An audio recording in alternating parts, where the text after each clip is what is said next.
సందర్భాల్లో సహజంగా ఏమనుకుంటామంటే 1+1 2 అనుకుంటాం. కానీ చాలా సందర్భాల్లో 1 అనేటువంటిది -2 అయినటువంటి సందర్భాలు కూడా ఉన్నాయి. అంటే మనం ఎవరితో పొత్తు పెట్టుకుంటున్నాం, మనం పొత్తు పెట్టుకుంటున్నటువంటి వాళ్ళ యొక్క బలం ఏంటి అనేటువంటి దాని మీద ఆధారపడి ఉంటుంది. మనం 1999కి వద్దామండి. ఆ రోజు దేశంలో అంతకుముందు అటల్ బిహారీ వాజ్పేయి గారు 13 రోజుల పాలన, తర్వాత 13 నెలల పాలన చూసిన తర్వాత దేశంలో ఒక మార్పు ఉన్నటువంటి పరిస్థితి. ఆ పరిస్థితిలో కార్గిల్ యుద్ధము, తర్వాత దాంట్లో విజయము, దీని తర్వాత ఆయన ఒక ఓటుతో ఓడిపోయినటువంటి నేపథ్యంలో 1999 ఎన్నికలు జరిగాయి.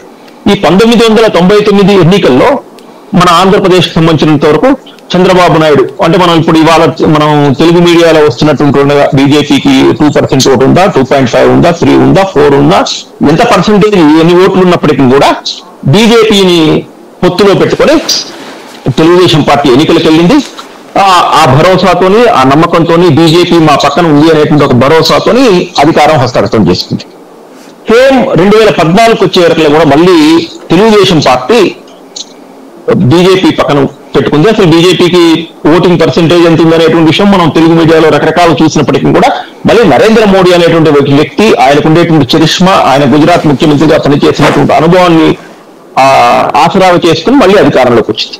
ఇది నేను ఈ 2 విషయాలు ఎందుకు చెప్పానంటే, మనం ఎవరితో పొత్తు పెట్టుకుంటున్నాం, ఏ సందర్భంలో తెచ్చి పెట్టుకుంటున్నాం, దానివల్ల వచ్చేటువంటి ఫలితం ఏంటి అనేటువంటి.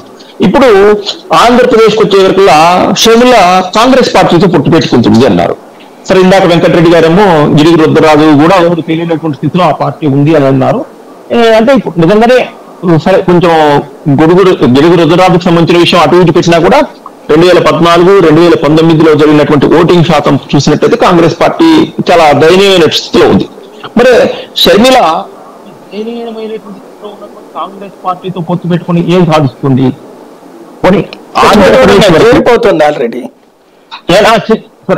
చేరిపోయినా కూడా ఏం సాధిస్తుంది అంటే, ఒకవేళ ఆంధ్రప్రదేశ్ వరకు పక్కన పెట్టినా కూడా అసలు జాతీయ స్థాయిలో కాంగ్రెస్ పార్టీ యొక్క ఉనికి ఏముంటుంది?